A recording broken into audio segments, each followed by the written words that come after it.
2020 a été une année difficile avec cette pandémie et puis ce laps de temps important entre les matchs de 2019 où nous étions très bien et sur une bonne lancée et ce match et ces matchs contre la Côte d'Ivoire joués en 2020.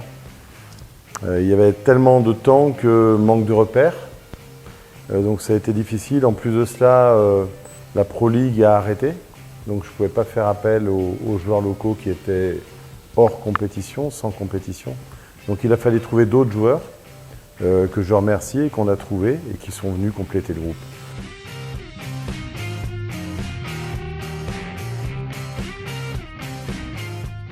Le parcours, pour moi, a été très bon en 2019 avec ce que vous savez, c'est-à-dire la CAN et ensuite les 2 victoires contre le Niger et l'Éthiopie. Ça, c'était le travail normal, même avec un exploit au Niger 6-2. Contre la Côte d'Ivoire, faire un match nul sur les 2 matchs, en ne perdant que 2-1 le match à Abidjan, je trouve ça super par rapport à notre potentiel et au potentiel de la Côte d'Ivoire. Moi, je tiens à féliciter les joueurs parce qu'ils ont fait preuve de courage, d'abnégation et de concentration. Et ils ont pris, je pense, un point très important. Au moment du tirage, quand on a vu qu'il y avait la Côte d'Ivoire, on aurait signé pour prendre un point, c'est-à-dire un match nul contre eux, comme on avait fait il y a 2 ans contre le Sénégal. En fait, on est exactement sur le même parcours que contre le Sénégal, la Guinée équatoriale et le Soudan il y a 2 ans, donc on est sur un parcours parfait. Simplement, il faut terminer le travail maintenant. Moi, j'espère aller à la CAN, je vous le dis, ça va être difficile. Je trouve qu'on mérite d'y aller, je le dis, on va tout faire contre l'Éthiopie pour au moins faire un match nul.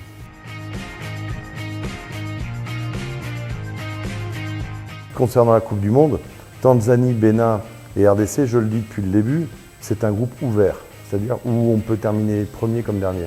Alors évidemment que la RDC est favorite, mais quand on regarde ses résultats depuis un an et demi, c'est très moyen. Quand je dis que c'est ouvert, ce groupe, le Bénin est capable de battre la RDC, on n'est pas capable de peut-être battre le Bénin, la Tanzanie est capable de nous accrocher et ce sera compliqué jusqu'au bout, mais possible jusqu'au bout. Même si on termine premier du groupe, et pourquoi pas, on a quelques chances de terminer premier du groupe, pourquoi pas, et il nous faudra battre un premier d'un autre groupe pour aller à la Coupe du Monde. Et là, c'est le tirage au sort, c'est si vous jouez le Sénégal, la Côte d'Ivoire ou l'Algérie, c'est compliqué.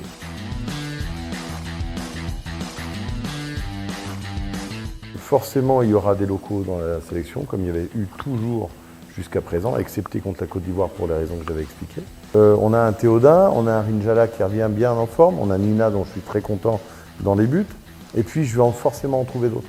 Et puis les meilleurs parmi les expats, de façon à essayer d'amener en mars Madagascar à la CAN 2022, janvier 2022 au Cameroun. Et puis ensuite, comme vous le disiez, il y a d'autres échéances en juin, septembre, octobre, les éliminatoires pour la Coupe du Monde. Alors c'est pas évident d'arriver dans une équipe qui fonctionne bien. Et puis l'intégration n'est pas forcément facile sur des périodes de 10 jours.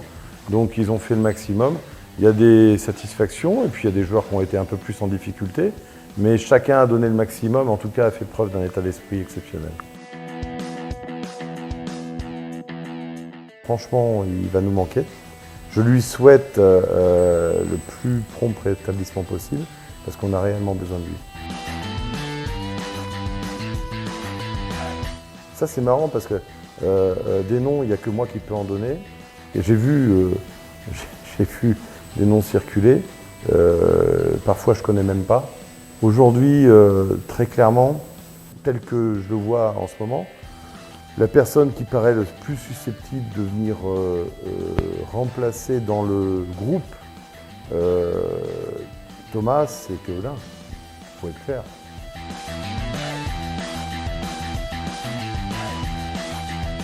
On a Carolus qui est capable de jouer avant-centre et qui l'a déjà montré par le passé, entre autres au Niger, lorsqu'on a gagné 6-2. On a Hakim qui marque but sur but avec le Swift Esperance au Luxembourg. Et on a Alexandre qui est capable aussi. Alors je vais quand même regarder, j'ai 1 mois et demi pour regarder les locaux. Pour l'instant, pour être clair, sur les 4 équipes que j'ai vues, Il n'y a pas un joueur capable de jouer avant-centre en équipe nationale, sur les équipes que j'ai vues pour l'instant. Mais il m'en reste 4 à voir de la Pro League.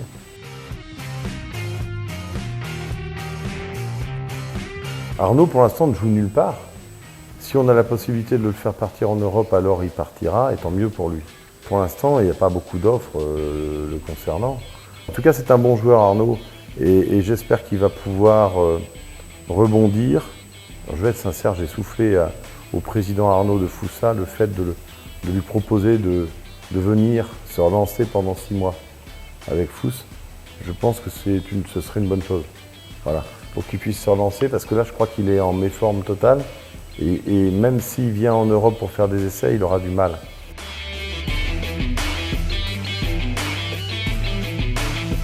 On lance un grand tournoi sur Tana des 15 et 16 ans. Un tournoi qui va avoir lieu de février à novembre, qui va regrouper entre 2 et 3 000 jeunes. Dans ce tournoi-là, il y aura aussi des tests techniques, physiques, qui seront faits sur chacun des joueurs.